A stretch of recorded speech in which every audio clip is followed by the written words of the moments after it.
Forward TV. The world is thinking. So how can I check out my boss's desk to gain an insider's understanding into his psyche? Well, there are a number of things you could do. So a lot of the things that we have talked about.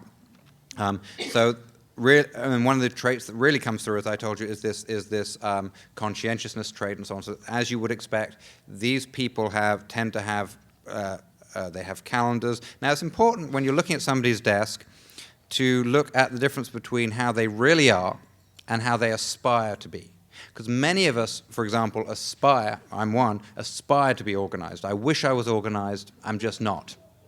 And so what you'll find in many places, including mine, is you'll find the evidence of people who have aspirations to get it together, right? So you'll find like, a whole unused set of file labels or something like that, which and I think I'm going to do it. Or you'll find a calendar, a desk calendar, turned, 20 days, hasn't been turned over for 20 days, or something like that. And so you see these guys, they're aspiring to it, but they just haven't got it together.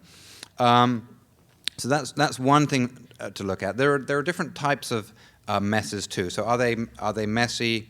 Are they very tidy? But if you look at the kind of mess, they've clearly just sort of opened the drawer and just swept everything into it. That's somebody who values tidiness versus somebody who's really tidy to the core. And it's important to mention that some people are messy and wish they weren't, which is somebody like me. And some people are messy and don't care about it. And again, those tell you different things about these people. That would guide your interactions with this person in terms of how you'd act with them.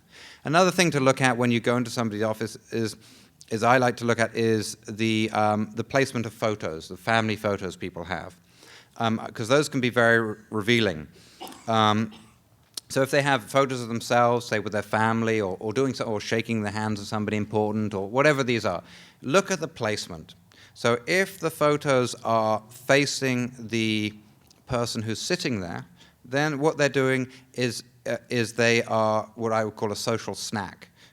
So that is they are providing the occupant with a emotional snack to sort of see them through the day so they can touch base. So if it's their spouse, it's, I'm away from my spouse, I'm missing my spouse, but I can just look over and see this picture and feel it. So it's really telling them that.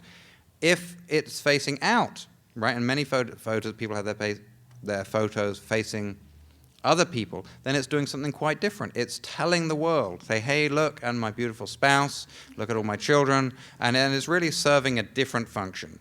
And so I pay special attention to that too.